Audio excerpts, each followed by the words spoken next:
As you listen to this, summer is probably coming to an end, or it might be well over in the Northern Hemisphere. But as I record this, it's the weekend that is closest to the summer solstice. And I am in a park in the border city of Carlisle, just over the border in England. And there's quite a lot of cyclists around me, and they're gathering for an event that is called Ride to the Sun. I've filmed it once, I've ridden it once, and I have to say it is one of the most unusual and very special events I have ever come across.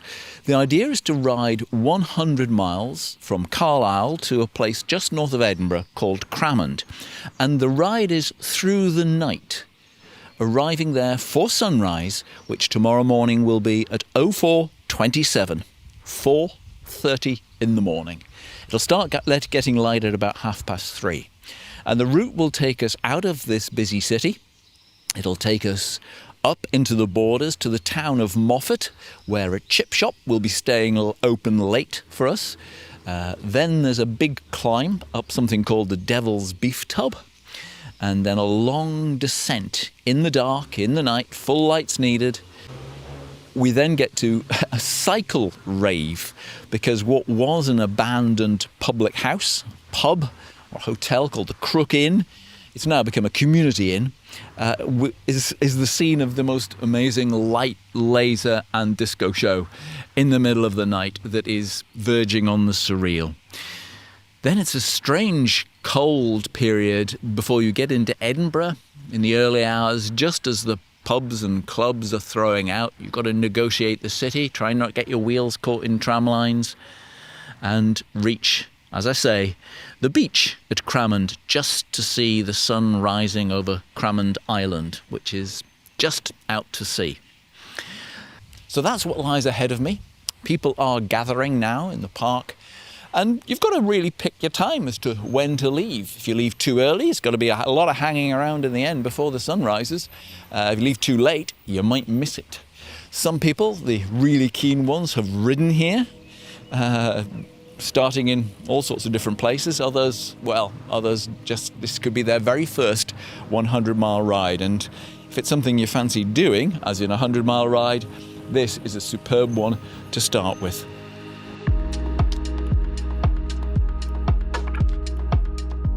Most cyclists get here by coach, their bikes carried in a separate van, all laid on by Cramond Scout Troop. I'd booked a place, but one of the organisers, Gary Cameron, offered me a seat in his car. And one of the other occupants asked Gary how the whole Ride to the Sun thing started, so I turned on my recorder for the reply. So I think it was 2015, and Fraser was training to do an Ironman, and he was obviously, both of us at that time, busier, the kids were much younger, so struggling to get in enough time at the weekend to do a lot of cycling. So he said to me, how do you fancy getting the train down to Carlisle one night and we'll cycle back from Carlisle? And, you know, well, he asked a few people actually, and I was one of the people stupid enough to think, well, that sounds like a good idea to cycle back overnight. So we did it, and obviously you're on the bike together for a long time, and we just got chatting. And then there's an overnight event down in London way called the Dunwich Dynamo, and I kind of heard of it, but none of us had done it. And then we kind of thought, how about if we did this route and kind of did it as a similar thing, you know, kind of overnight, and see if many people would be cool for doing it. And then before you know it, we've put a website up, we've put it out there, and what we thought would be in the first year would maybe get 50 people, because it's a bit of an oddball thing to do. I think the first year we had about 300 people doing it, and then it just grew from there. Next year it was 500, and the year after that it was about 700-800 people. So yeah, it just kind of grew from there, really. I suppose it's one of these things, when you start doing them, you kind of never know where it'll end up. You know, we had no huge design to grow it into a big event. We just kind of thought, you know what, we'll put the idea out there and see if people like it. And I think because it's free, and I think because it's done in a bit of just a spirit of adventure more than kind of it's organised, but it's semi-organised, if you know what I mean. And I think there's just so much goodwill towards the event itself. You know, people just buy it in the spirit of it, and you know, it's not about racing, it's just about doing something a bit different. So it's great. We drive into Carlisle at about 4 p.m. and already some people are leaving. I get my bike set up for the ride. I start doing some filming. Oh yes, I did make a video of the ride, and there's a link to that in the show notes. Gary and his co-organiser, Fraser Maxwell, are greeting people, and I have to spirit them away to a quiet, if windy, park bench to continue our conversation. It is free to do, and I think people like that, and I think people give us a lot of good grace because of that, I would say. And I think, there's certain unique elements like Linda in the chip shop, a piper at the top of the beef tub, and a rave, and free beer at the finish. And I think all of those things combined to create something very unique and different, and it captures people's imagination. One of our friends described Ride to the Sun as like a cycling flash mob, and I think there's a bit of an element of that, the kind of homespun nature of it. It's not corporate. It's people turning up for the same reasons, just to ride their bike, have a little bit of that sense of adventure because it's overnight and it's a little bit different. We've asked people to help or to do things, and they've always just been so accommodating and so willing to pitch in. And I think all of that is just a little bit infectious. Do you not get fed up of having to do this every year now, though? Was that hesitation? So I think in the 2 weeks beforehand, it feels like a bit of a ball ache. And then we will literally be buzzing at 5 o'clock tomorrow morning, and the excitement and the adrenaline will be going, and then you see the comments on Facebook or social media, and you see the money that it raises for Fresh Start. The whole thing wouldn't have happened without Linda and the Moffat Chippy. We rely on somebody piping at midnight, getting eaten alive by midges for 3 hours. Ian and Neil, who do the Crook Inn rave, we rely on them. There's a group of people at the Kirk Hall to do the food and the hot drinks, and then Stuart Brewing, give us all the beers. Cycle Law Scotland give them out. It's actually a massive team effort, and we don't do that much. He does more than me. But it kind of grew. I'm getting a bit closer here. It kind of grew organically, didn't it? It was not that you set out what are the ingredients I need to bake this particular event. 100% it grew organically because we didn't, from year one, we didn't think we didn't think it was going to be a multi-year event. We didn't think that it was going to grow to the size that it did. But like I said before, that those kind of happy circumstances and people buying into it give us the I was going to say drive to keep it doing, but drive would kind of infer that it is a bind for us or a lot of work, and it never really feels like that. And I remember Fraser said one year that we might be the faces of this, but we're not even the bonniest faces. But it is that band of people behind it that when we ask or we say to them, could you help us with this? Could you get up and cook bacon rolls at 2 a.m. for 600 cyclists? People are willing to put their hand up and say yes. And I do think we do get a lot of goodwill because people know that we genuinely do it for the love of the event and the love of cycling and getting people on their bikes. Ride to the Sun will never be a cost to enter event. It will always be, the way it is. That's great audio as them going past there, isn't it? I'd rather kill it than charge anybody a £5. Right. Even just about, because you could charge a lot for this, couldn't you? Yeah, but I think that's when goodwill goes out the window in the blink of an eye, actually. I think as soon as money's involved, people's perceptions are different. And they've all just arrived there in Team Strip, haven't they? Yeah. It's going to be a different challenge. I've noticed this in the years I've watched this and maybe participated, is that it's a different challenge depending on where you are with your cycling. Uh-huh. So for some people, well, you talk to me about the range of challenge, because I know some people, this will be their first 100 miler and they'll be beside themselves with worry. I was chatting about that on to Henry in the car on the way down, and actually it surprises me that so many people do this as their first century ride, because you would think you would do your first century ride in the daylight, not throwing in an overnighter and all that brings. But people, there's something unique about it that sucks people in to do it. And I think if you look at the feedback, it mentions camaraderie and friendly nature, inclusivity, and I think that resonates with people, and I think that draws in the first timers. Mm-hmm. And then there's the people that are doing this as part, just 100 miles as part of a 300-mile Audax today. But I think that's amazing that it brings in the super serious cyclist to people on hybrids doing a century for the first time. And that I love that aspect of it. There was a chap one year who came down, and pretty old looking mountain bike with knobbly tyres, a pair of cords and his brogues on and his beret, and literally took off his beret, put on his cycling hat, and that was him away to do Ride to the Sun, you know. And then you've got the other side of the spectrum, like Fraser says, people who are pretty serious and want to just get up the road as quickly as possible. But I remember last year we got an email from a girl who said that she'd turned up to our local cycling club. They were all a little bit snippy with her because she had, you know, a flat bar bike and nut clip-on shoes and stuff like that, and it put her off cycling. And then she came to Ride to the Sun, and she said, you know what, that's given me the confidence, because I did my 100 miles, it was tough, it was a challenge, but it's given me the confidence to go and find another cycling group, which has subsequently found and has fallen in love with cycling. So I think, for not speaking for both of us, but I think Ride to the Sun has that unique ability to create so many genuine moments for people. And it might be a moment in the dark when you're on your own and you think that you're struggling, or it might be that moment last year with the girl playing the accordion on the beach. You know, Can you tell me a bit more about that? Or don't you want to? I can. Fraser can tell you, because you know a bit more about that. I might get emotional because I'm still emotional. I saw the video.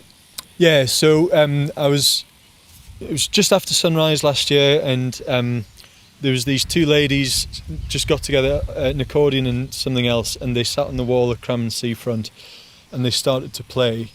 And then I just turned, and the gentleman said, "Oh, that's my wife." And I was like, "Oh, that's amazing! What a thing to do, to bring an accordion to the finish of the event." And it was magical.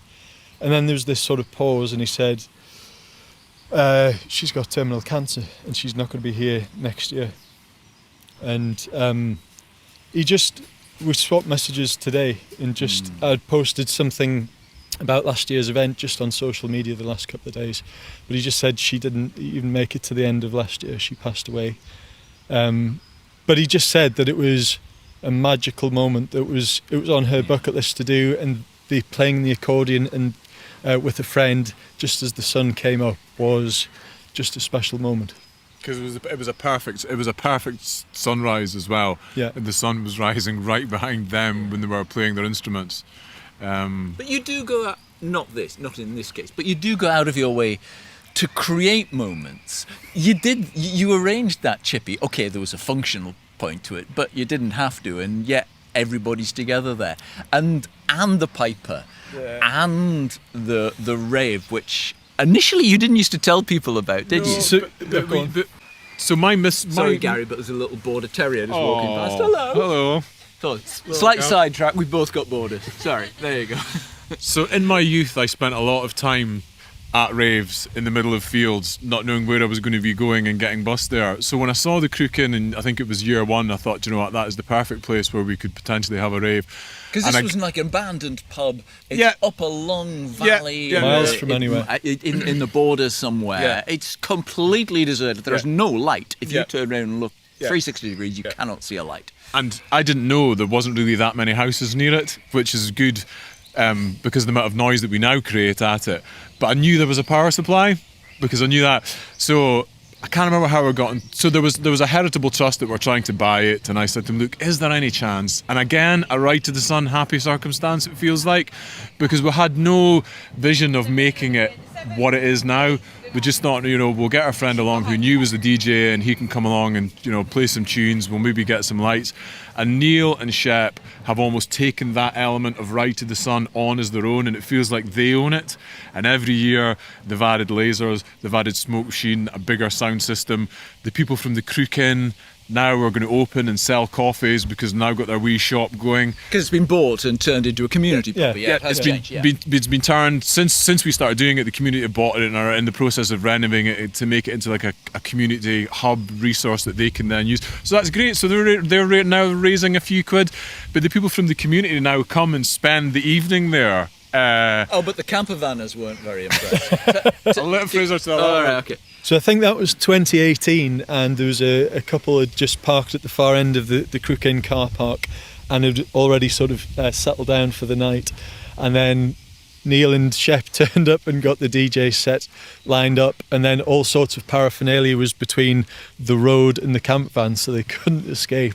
And then the music starts for about 4 hours. And it was one of those Facebook messages that I actually missed, and I saw it about 10 months later.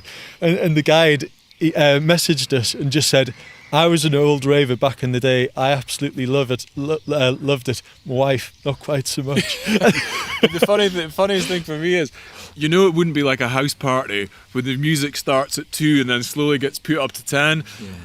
DJ Neil had the decks up, maximum volume, needle on, right, boom, and this woman must have sat bolt right up in her bed and going, what is this? So one of the magical moments that I remember is that Gary had the idea for the Cramond, and we told people, you're going to get a surprise this year, but we didn't tell them what or where or when. And I was cycling down off the beef tub with these two guys and just chatting away, and I knew what was coming up. And we got about a mile away, and I could just see the sort of glimmer of lights, and you could just start to hear it. And this guy turned to me and said, it's the middle of the night, and I'm tired, but I'm delirious. I can hear music. And I was just like, no, you can't. And he was like, I can. And then just as we got closer, he was like, bloody hell, there's a rave. And just the sort of joy on his face, the surprise. And then there was the, what the hell have you guys done to make this happen in that location? Was sort of magical. And then I think we always thought that the Devil's Beef Tub is 50 miles, so it's halfway, and it's the highest point of the route. So it's, in inverted commas, downhill all the way from there.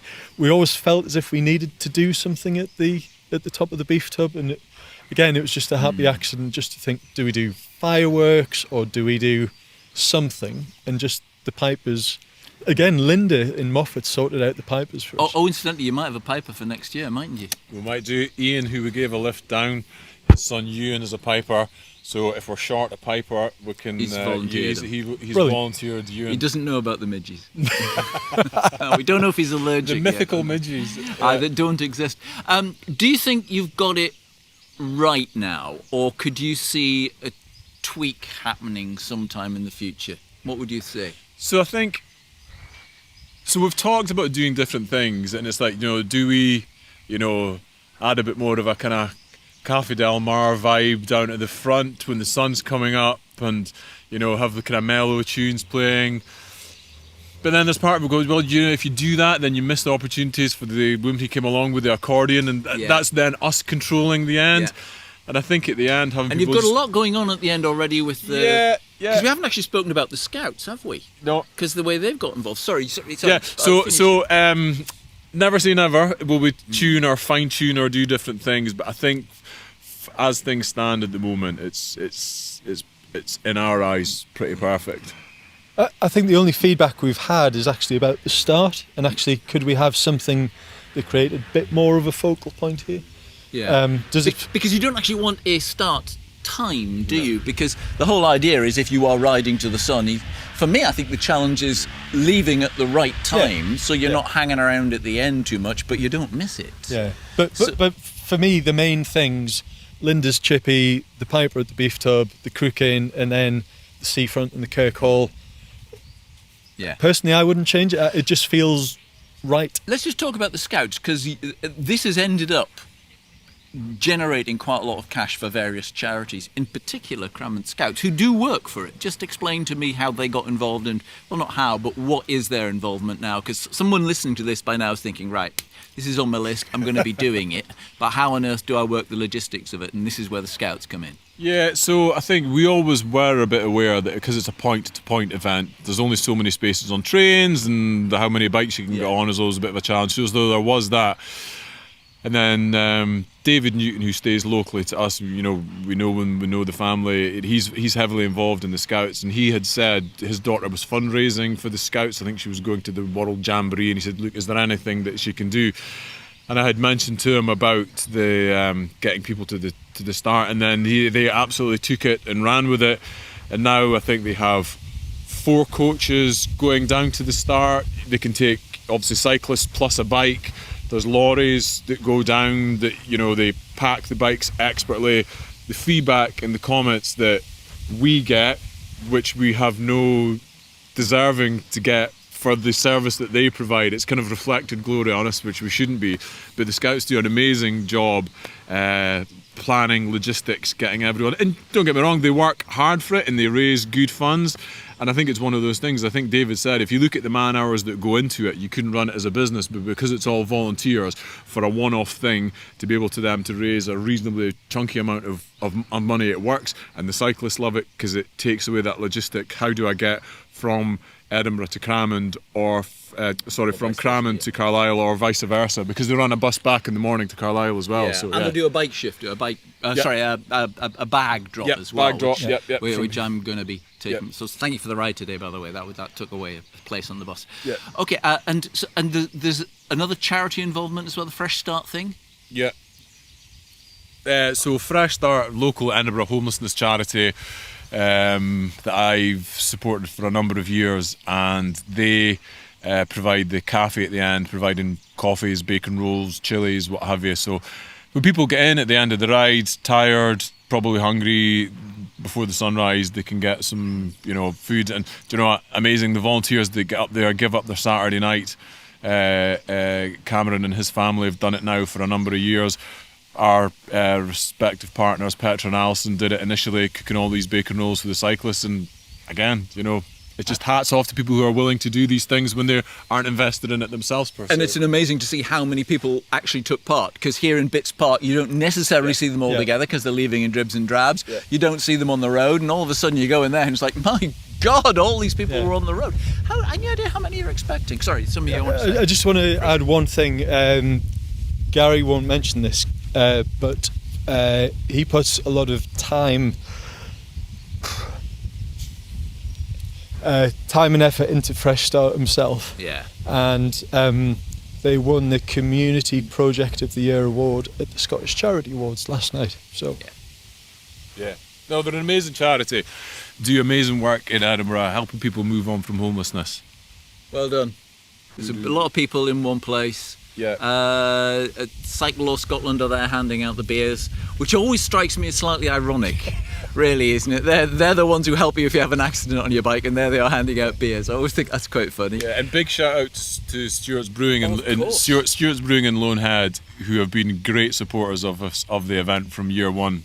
Yeah, phenomenal. And the Cycle Scotland crew, they turn up on their office tandem and do it as a bit of a relay on the tandem. So, they're active participants as well as sponsoring. So, look, I know you're going to have a load of people here to talk to now because folks are starting to arrive. So thank you for taking the time out for now. And I'll hopefully see you sometime tomorrow morning. Absolutely. We'll see you at the rave or for a beer at the end. I can't use the rave, copyright. Oh, leave yeah, the music. Yeah, but we'll give our normal spiel at sunrise. We normally say just a few thank you words at sunrise, so we'll do that. We'll raise a glass. Well, I hope I see you there. Right, thanks a lot. Cheers for now. Thanks. The question I didn't get answered and forgot there to ask was how many cyclists. The truth is, no one counts them, so we're going to guess around 1,000. Some head off home before they reach the end, some make it, then turn around and ride back to Carlisle. The challenge really is, what do you make it? So to that sunrise spiel at the end. Our respective wives, Petra and Alison, who have got to listen to far more Ride to the Sun chat than they probably should do. As you'd expect, there's a lot of thank yous to the supporters you've already heard mentioned, and to those who've taken part. When we started this, we didn't start with a plan, we just started with a stupid idea, and somehow we've ended up with the same plan, even though we didn't have one. So thanks to Fraser for helping make Ride to Sun what it is.